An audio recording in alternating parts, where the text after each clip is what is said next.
இயக்கங்களால மட்டும்தான் சமூக மாற்றங்களை உருவாக்க முடியும். அதன் அடிப்படையில சமூக மாற்றங்களுக்காக தொடர்ந்து குரல் கொடுத்து கொண்டிருக்கக்கூடிய தலைவர், சமூக சிந்தனையுள்ள ஒரு படம் வருதா, சரி நான் என்னுடைய வாழ்த்துக்களை தெரிவிச்சுக்கிறேன் அப்படின்னு நமக்காக கிளம்பி வந்திருக்காரு நம்முடைய மாண்புமிகு நாடாளுமன்ற உறுப்பினர் அவர்கள், எழுச்சி தமிழர் விசிக தலைவர் முனைவர் திரு தொல் திருமாவளவன் அவர்களை பேசுமாறு பணிவன்புடன் அழைக்கிறோம். நெஞ்சு பொறுக்குதில்லையே என்னும் இந்த தலைப்பே திரைப்பட தயாரிப்பாளருக்கும் இயக்குநர்களுக்கும் எத்தகைய சமூக பொறுப்புணர்வு இருக்கிறது என்பதை நமக்கு உணர்த்துகிறது. இந்த தலைப்பை தேர்வு செய்ததில் இருந்தே அவர்கள் சமூக பொறுப்புள்ளவர்கள் என்பதை நம்மால் உணர முடிகிறது. மகாகவி பாரதி எவ்வளவோ பாடல்களை பாடியிருக்கிறார், தேசிய உணர்ச்சிகளை தூண்டியிருக்கிறார். இன்னும் அவருடைய பாடல்கள் உயிர்ப்போடு இருக்கின்றன. அவற்றில் மிகவும் உயிர்ப்பான வரிகளில் ஒன்று, நெஞ்சு பொறுக்குதில்லையே இந்த நிலைகெட்ட மாந்தரை நினைத்தாலே என்கிற இந்த சொற்றொடர்கள். இது மிகவும் புகழ்பெற்ற சொற்றொடர். இலக்கிய தளத்தில் மட்டுமல்ல, சமூக தளத்தில், அரசியல் தளத்தில் அனைவரும் அறிந்த ஒரு சொற்றொடர். நிலைகெட்ட மாந்தர் என்று அவர் குறிப்பிடுகிறார் பாரதியார். ஆங்கிலத்திலே ஒரு ஸ்டெடி இல்லாதவன் சொல்லுவாங்க, அவன் எதுலையும் ஸ்டெடியாக இருக்க மாட்டான், ஒரு பிடிப்பு இருக்காது, ஒரு உறுதிப்பாடு இருக்காது, ஒரு நிலையான மனநிலை கொண்டவன் இல்லை அப்படின்னு சொல்லுவோம். யாராவது ஒன்று சொன்னால் உடனே அவன் மாறி போயிடுவான் மனசு. நாம் ஒன்று சொன்னோம்னா அதுக்கு தகுந்த மாதிரி அதுக்கு ஈல்டாயிடுவான். அப்படிப்பட்ட மனிதர்களைத்தான் நிலைகெட்ட மாந்தர் என்று பாரதி சொல்லுகிறார். ஒரு முடிவெடுத்தால் அதில் உறுதியாக இருக்க வேண்டும், ஒரு கொள்கையை ஏற்றுக்கொண்டால் அதில் உறுதியாக இருக்க வேண்டும். ஒவ்வொருவரும் ஒவ்வொரு கருத்தை சொல்லுகிற போது அதற்கேற்ப மாறிவிடக்கூடாது. நம்முடைய நிலைப்பாட்டில் நாம் நம்பிக்கை கொள்ள வேண்டும். அப்படி இல்லை என்றால் அப்படிப்பட்ட மனநிலை உள்ளவர்களை நிலைகெட்ட மாந்தர் என்று நாம் புரிந்து கொள்ளலாம். பாரதி கோபத்தோடு தான் இதை சொல்லுகிறான், ஆதங்கப்பட்டுத்தான் சொல்லுகிறான். மானுட உளவியல் இப்படிப்பட்டதாக இருக்கிறதே என்ற வேதனையை வெளிப்படுத்துகிறான். எல்லா தளங்களிலும் இது பொருந்தும், வெறும் சமூக தளத்தில் மட்டுமல்ல, மனித இயல்பாக இது இருக்கிறது. தமிழர்களுக்கு மட்டுமல்ல, உலகம் முழுவதும் இருக்கிறது. அதனால்தான் பல்வேறு பிரச்சனைகளை நாம் எதிர்கொள்ள நேரிடுகிறது. அப்படி மகாகவி எந்த பொருளில் ஆதங்கப்பட்டானோ, தன்னுடைய வேதனையை வெளிப்படுத்தக்கூடிய இந்த வரிகளை பதிவு செய்தானோ, அதை உள்வாங்கி கொண்டு அதே உணர்வோடு அதே ஆதங்கத்தை வெளிப்படுத்தக்கூடிய வகையில் சமூக பொறுப்புணர்வோடு இயக்குநர்களும் சரி, தயாரிப்பாளரும் சரி ஒன்றாக கூட்டு சேர்ந்து இதை உருவாக்கியிருக்கிறார்கள். இயக்குனர் பேசும்போதும் தயாரிப்பாளர் பேசும்போதும் ஒன்றை சொன்னார்கள், எங்களுக்கு எந்த வணிக நோக்கமும் இல்லை. ஒரு படம் எடுத்தாலும் அது சமூகத்திற்கு நலம் பயக்கக்கூடியதாக இருக்க வேண்டும். அது கிறிஸ்துதாஸ் அவர்களின் ஒப்புதல் வாக்குமூலம். அதே போல இங்கே ராய்ஸ்டன் பேசுகிற போது சொன்னார், அடுத்த வாய்ப்பு எனக்கு கிடைக்கிறதோ கிடைக்கவில்லையோ, ஒரு படம் நாங்கள் எடுத்தாலும் அந்த படம் ஒரு சோஷியல் மெசேஜ் கன்வே பண்ணக்கூடியதாக இருக்க வேண்டும், சமூகத்திற்கான ஒரு செய்தியை சொல்லக்கூடியதாக இருக்க வேண்டும், அதுதான் எங்களுடைய நோக்கம் என்று அவர் இங்கே தன்னுடைய உணர்வுகளை வெளிப்படுத்தினார். ஆக இந்த படத்தை தயாரித்திருக்கக்கூடிய அனைவருமே, உருவாக்கி இருக்கக்கூடிய அனைவருமே, இதில் ஈடுபட்டு பணியாற்றி இருக்கக்கூடிய அனைவருக்குமே இந்த சமூகத்தில் ஒரு முற்போக்கான மாற்றம் நிகழ வேண்டும், நல்ல மாற்றம் நிகழ வேண்டும் என்கிற ஒரு கவலை இருப்பது வெளிப்படுகிறது. இளம் தலைமுறையினருக்கு இப்படிப்பட்ட ஒரு பொறுப்புணர்வு இருப்பது நமக்கு நம்பிக்கையை தருகிறது. அதற்காக முதலில் உங்களை நான் பாராட்டுகிறேன். உங்கள் உணர்வுகளையும் உங்களுடைய பொறுப்புணர்வுகளையும் உங்களுடைய பார்வையையும் நான் பாராட்டுகிறேன். அது ஒரு நல்ல கிளியர் மெசேஜ். லவ் என்பது உலகம் முழுவதும் திரைப்படங்களுக்கான ஒரு கருப்பொருள். தமிழ் திரைப்படத்திற்கு மட்டுமல்ல, உலகம் முழுவதும் எல்லா திரை உலகங்களும் காதலை மையப்படுத்தி பல்லாயிரக்கணக்கான திரைப்படங்கள் படைக்கப்பட்டிருக்கின்றன, வெளிவந்திருக்கின்றன. இன்னும் இது கருப்பொருளாகவே இயங்கிக் கொண்டே இருக்கும். இன்னும் பல ஆயிரம் படங்கள் வந்து கொண்டே இருக்கும். அவ்வளவு பெரிய ரிசோர்ஸ் லவ் என்பது. அதை ஒவ்வொரு கோணத்தில் ஒவ்வொருவரும் பார்க்க முடியும். அதற்கு ஒரு மல்டி டைமென்ஷன் இருக்கிறது. காலத்திற்கேற்ப அதை வெவ்வேறு கோணங்களில் நாம் பார்க்க முடியும், மக்களிடத்தில் இதை காட்ட முடியும். இவர்கள் அந்த காதலை வணிக பொருளாக பார்க்காமல் சமூக மாற்றத்திற்கு பயன்படுத்தக்கூடிய ஒரு கருவியாக, ஒரு உந்து சக்தியாக பயன்படுத்த வேண்டும். சமூகத்தில் இருக்கிற யதார்த்த நிலைதான். அதை எப்படி முற்போக்கு பார்வையோடு பொருத்தி மக்களிடத்திலே வெளிப்படுத்துவது, காட்டுவது என்கிற அந்த முயற்சியில் ஈடுபட்டிருக்கிறார்கள்.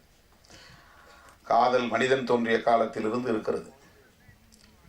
மனித குலத்துக்கு மட்டுமல்ல, எல்லா உயிரினங்களிடமும் இருக்கிற ஒரு உணர்வு. அது ஒரு எமோஷன், அது ஒரு சென்டிமெண்ட், அது ஒரு இயல்பான பண்பு. அது வலிந்து யாராலும் உருவாக்க முடியாது.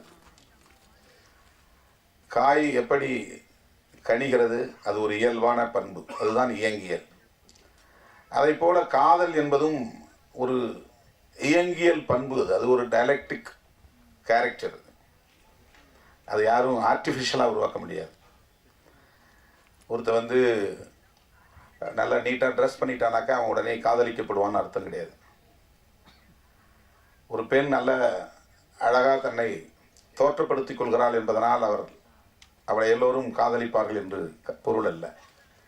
தோற்றம் அதிலே முக்கியமானதல்ல.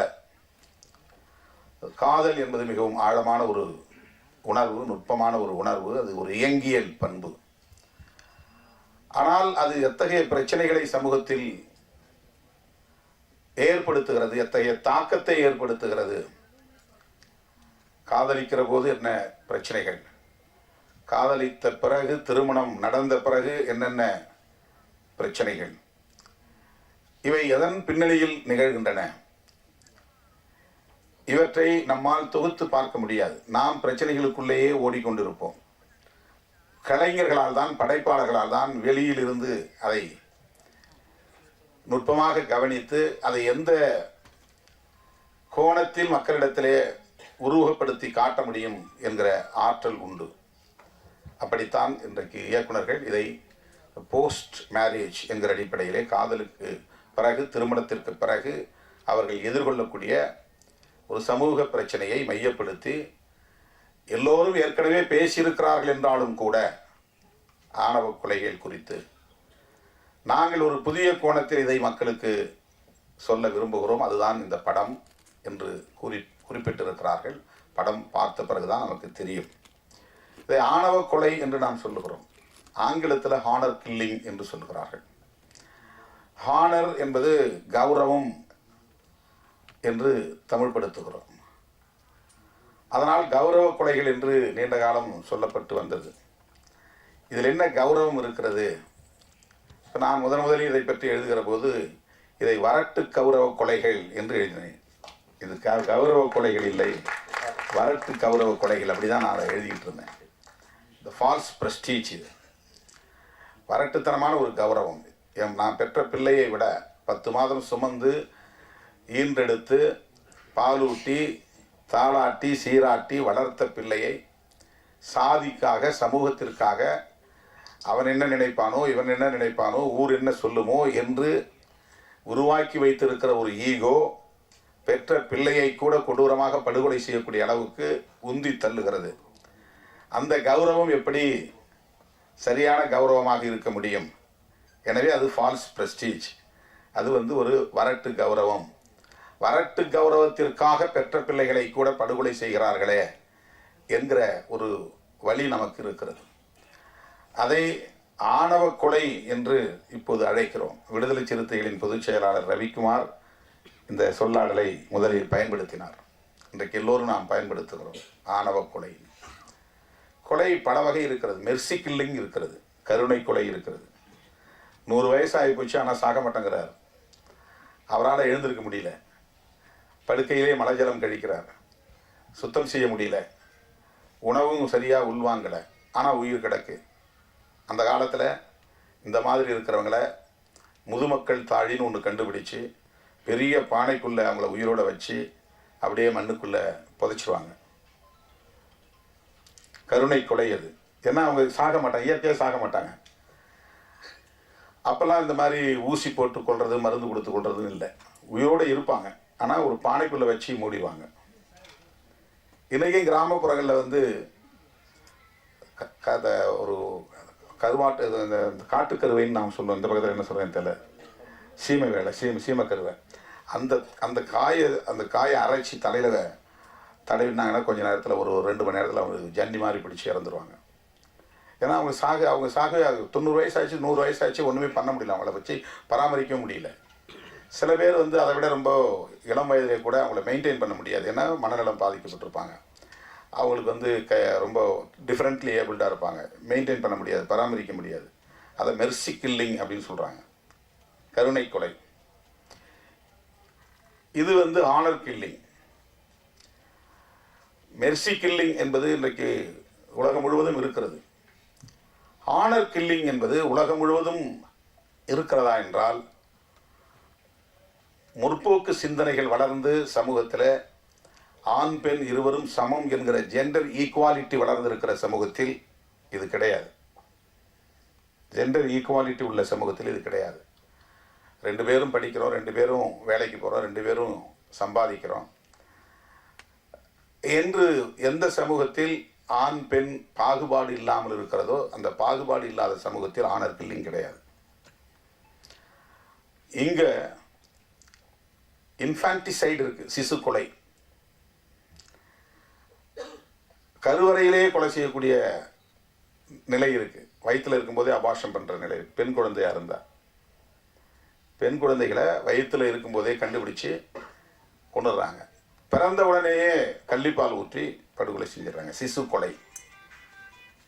சிசு கொலையும் ஆனர் கில்லிங் என்கிற இந்த ஆணவ கொலையும் நம்முடைய சமூகத்தின் மிகப்பெரிய களங்கம், மிகப்பெரிய கரை. அது இந்த சமூகம் எந்த அளவுக்கு முற்போக்கு சிந்தனை இல்லாமல் இருக்கிறது, பழமைவாத சிந்தனைக்குள் மூழ்கி கிடக்கிறது, பெண்களை எந்த அளவுக்கு ஒரு சுமையாக கருதுகிறது,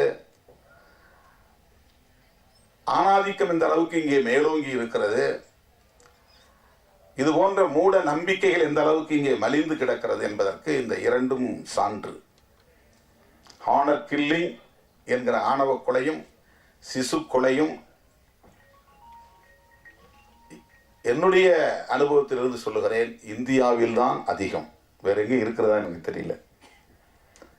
நம்முடைய நாட்டில் தான், நம்முடைய தேசத்தில் தான் இவை 2ம் மிக அதிகமாக இன்றும் சாட்சியங்களாக இருக்கின்றன.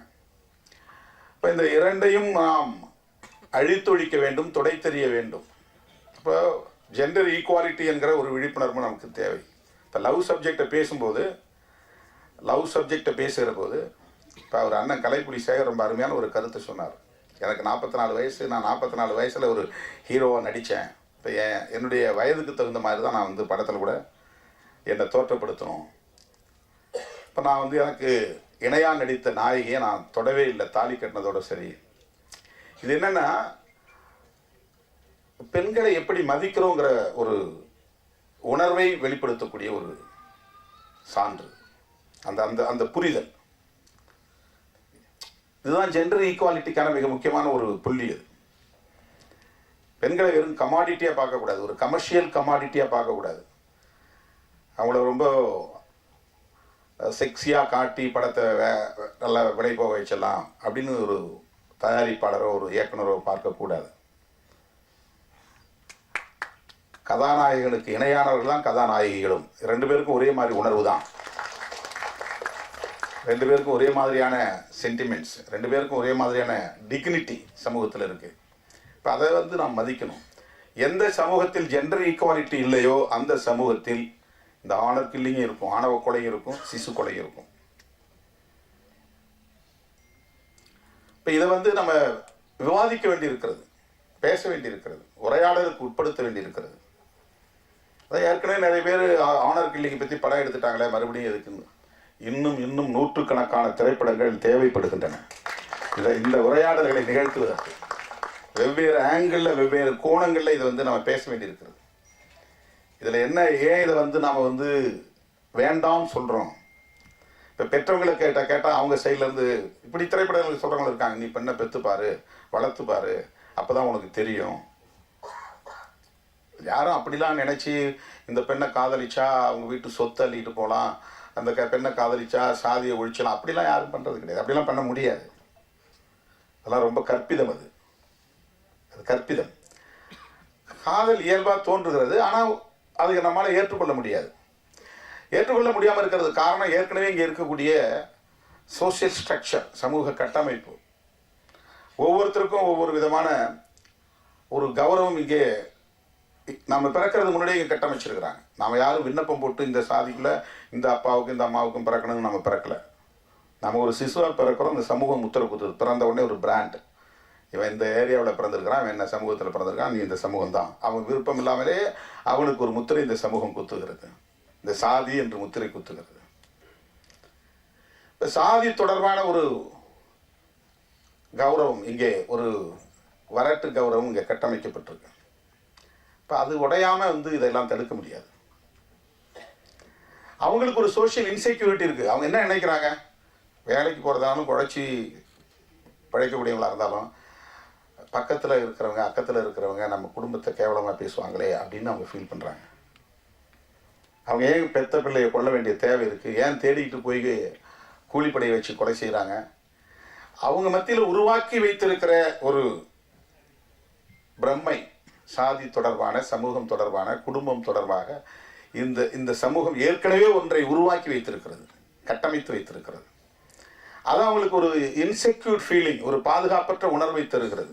இது என்னுடைய கௌரவ பிரச்சனை, இந்த சாதிக்காரனோட என் பிள்ளை ஓடிட்டா. ஒரே சமூகத்துக்குள்ளே காதலிச்சு ஓடினா கூட அதை கௌரவ குறைவாக நினைப்பாங்க. ஒரே சமூகத்துக்குள்ளே, சாதி மட்டும் கிடையாது, ஒரே சமூகத்துக்குள்ளே, ஒரே சாதிக்குள்ளே, ஒரே தெருவுக்குள்ளே காதலிச்சு ஓடினா அவனை இழுத்துட்டு ஓடிட்டாவ, அப்போ கூட அவன் இழுத்துட்டு ஓடிட்டான்னு யாரும் சொல்ல மாட்டாங்க. சமூகத்தில் யதார்த்தமாக இருக்கிறதே பெண்களை தான் இழிவாக பேசுவாங்க. அவனை இழுத்துட்டு ஓடிட்டாவ. அவங்க வந்து அரேஞ்சு மேரேஜ் இல்லை, விருப்பப்பட்டு ஒருத்தருக்கு ஒருத்தர் பார்த்து, சாதகம் பார்த்து, பொருத்தம் பார்த்து திருமணம் நடந்தால் தான் மரியாதை. சாதகம் பார்க்காம, பொருத்தம் பார்க்காம, ஒருத்தருக்கு ஒருத்தர் குடும்பத்தை போய் விசாரிக்காம பையனும் பொண்ணும் முடிவு பண்ணிட்டாக்க அவ்வளவு பழியும் பெண் மேலே தான் விடும். ஓடி போயிட்டா, ஒருத்தரை இழுத்துக்கிட்டு ஓடி போயிட்டா. இது வந்து சாதி விட்டு சாதி தான் நிகழ்கிறது இல்லை, ஒரே சமூகத்துக்குள்ளே நிகழ்வுது. எனவே இது எதனால் நிகழ்கிறது? இந்த சமூகம் நமக்கு ஒரு ஏற்கனவே ஒரு பிரம்மையை இங்கே கட்டமைத்திருக்கிறது. இதுதான் உன்னுடைய சமூக கௌரவம், சாதி கௌரவம், உன் குடும்ப கௌரவம் என்ற ஒரு நிலையை இங்கே ஏற்படுத்துது. அந்த மேல் கட்டுமானம் இருக்கு பாருங்க, அந்த சூப்பர்ஃபிஷியல் ஸ்ட்ரக்சர், அந்த மேல் கட்டுமானம் இருக்கு பாருங்க. இது வந்து ஒரு மேல் கட்டுமானம் தான், இந்த மாதிரி ஒரு பிரம்மையை உருவாக்கி வைத்திருப்பது. இதை தகர்க்க வேண்டுமானால் அடிப்படையில் இருக்கிற இன்இக்வாலிட்டி என்கிற, சமத்துவமின்மை என்கிற அந்த பேசிக் ஸ்ட்ரக்சர் உடைக்கணும். இது சூப்பர்ஃபிஷியல் கிடையாது. எது சாதி அடிப்படையிலான பாகுபாடு இருக்கிறதே அது சூப்பர்ஃபிஷியல் கிடையாது, மேல் கட்டுமானம் இல்லை, அது அடிக்கட்டுமானம். இப்போ அது உடையணும்னு சொன்னால் ஐடியாலஜிக்கலாக நாம் வந்து விவாதிக்க வேண்டிய தேவை இருக்கிறது. எது சரி, எது தவறு. அப்படிப்பட்ட உரையாடல்களுக்கான ஒரு வாய்ப்பாகத்தான் இந்த திரைப்படங்களை நாம் பார்க்கிறோம். அந்த விஷன் இருக்கிற இயக்குநர்களால் தான் அதை படைக்க முடியும். அது ஒரு ரேடிக்கல் திங்கிங் இருக்கணும், ரேடிக்கல் தாட்ஸ் இருக்கணும், ஒரு முற்போக்கான சிந்தனை என்பது இருக்கணும். ராய்ஸ்டன் பேசியதிலிருந்தும் கிறிஸ்தாஸ் பேசியதிலிருந்தும் அவர்கள் நல்ல முற்போக்கான சிந்தனையாளர்கள் என்பதை நம்மால் புரிந்து கொள்ள முடிகிறது. இதில் பாருங்க, மதம் கடந்து ஒருத்தர் ரகுமான், ஒளிப்பதிவாளர் முஸ்லீம், தயாரிப்பாளர் கிறிஸ்தாஸ், தினேஷ், கவி தினேஷ், ஒரு அடையாளத்துக்கு சொல்கிறேன். ஆனால் அவங்கள்ட்ட அது கிடையாது. இப்போ நம்ம சொன்னால் தான் அது புரியும். அவங்க அப்படி பார்த்து சேர்ந்துக்க மாட்டாங்க. இதெல்லாம் எதனால் முடிகிறது? நம்மகிட்ட ஒரு நல்ல சிந்தனை, முற்போக்கான சிந்தனை, சமத்துவ சிந்தனை, ஜனநாயக சிந்தனை இருப்பதனால்தான் இணைந்து செயல்பட முடிகிறது. திரைப்படங்கிறது பல ஆளுமை உள்ளவர்கள், பல திறமை உள்ளவர்கள் ஒன்று சேர்ந்து உருவாக்கக்கூடிய ஒன்று. அதில் தயாரிப்பாளர்கள் படக்கூடிய தொல்லையை பற்றி சவுந்தரபாண்டியன் அவர்கள் சொல்லிக் கொண்டிருந்தார். அண்ணன் கலைப்புலி சேகர் அவரும் சொல்லிக் கொண்டிருந்தார். மற்றவர்கள்லாம் அவங்களுக்கான சம்பளத்தை வாங்கிக்கிட்டு தான் வேலையை செய்கிறாங்க. நாங்கள் மொத்தத்தையும் போட்டுட்டு காத்துக்கிட்டு உட்காந்துருக்கணும். அது டிஸ்ட்ரிபியூஷனுக்கு பிறகு எங்களுக்கு கிடைச்சா உண்டு, கிடைக்கலாம் உண்டு, நஷ்டம் ஏற்பட்டாலும் அந்த நஷ்டத்தை ஏற்றுக்கிறதுக்கு யாரும் தயார் இல்லை. இசையமைப்பாளர்னா அவருக்கு என்ன தொகை கொடுத்துட்றோம், டைரக்டர்னா அவருக்கு என்ன தொகையை கொடுத்துட்றோம், ஹீரோ என்னவோ அவருக்கு கொடுத்துட்றோம், ஹீரோயினுக்கு எவ்வளவோ கொடுத்துட்றோம், எல்லாத்துக்கும் போயிடுது. அதுக்கப்புறம் தான் அவங்க வேலைக்கே வராங்க, ஃபீல்டுக்கே வராங்க. ஆனால் படம் ரெடியாகி சென்சாருக்கு போய் ரிலீஸ் ஆகி அது டிஸ்ட்ரிபியூட்டரை வாங்கி அவங்களுக்கும் தயாரிப்பாளருக்கும் அதுக்கு பிறகு தான். இப்போ இந்த பிரச்சனையை யார் பேசுறது அப்படின்னு கேட்டார். அதுக்கு தான் நாங்கள் இருக்கிறோம். எங்களுக்கு நீங்கள் அதை சொல்லணும். எங்களுக்கு அது தெரியாது. டிஎஸ்ஆர் சுபாஷ் சொன்ன மாதிரி இந்த பிரச்சனைகளெல்லாம் அவர் ரொம்ப அருமையாக சொன்னார். திருவள்ளுவர் படத்தை வந்து அது பேட்டர்ன் ரைட் பண்ணுற மாதிரி பண்ணணும். நிறைய விஷயங்கள் இன்னும் பேசப்பட வேண்டிய, உரையாடலுக்கு உட்படுத்த வேண்டிய பிரச்சனைகள் நிறைய இருக்கிறது. திரைத்துறையிலே பிற்போக்குவாதிகளின் கை ஓங்கிவிடக்கூடாது, சனாதன சக்திகளின் கைகள் ஓங்கிவிடக்கூடாது. முற்போக்கான சிந்தனையாளர்கள் வேடிக்கை பார்க்கக்கூடியவர்களாக இருக்கக்கூடாது. என்னை கூட சில பேர் கேட்டாங்க, உங்களுக்கு இந்த அரசியலுக்கு பொருத்தமே இல்லை, நீங்கள் ஒரு அரசியல்வாதி மாதிரி தெரியலையே, நீங்கள் ஏன் இதுக்குள்ளே போய் சிக்கினீங்க அப்படின்னு. அப்படியே வெல் விஷஸ். அரசியல் டிப்பிக்கல் பொலிட்டிஷியன் வந்து எப்படி இருக்கணும் உங்களுக்கு தெரியும். இப்போ அந்த சிம்டம்ஸ் உங்கள்கிட்ட தெரியலையே. இப்போ நாம் வேடிக்கை பார்க்குறவங்க இருந்தோம்னா வெறும் சாதியவாதிகளும் மதவாதிகளும் மக்களை ஏய்க்கக்கூடிய சக்திகளும் தான் அரசியலில் வந்து எஞ்சுவாங்க. நாம் நுழைய வேண்டியிருக்குது. எல்லா இடங்களையும் நம்ம வந்து ஊடுருவ வேண்டியிருக்கிறது.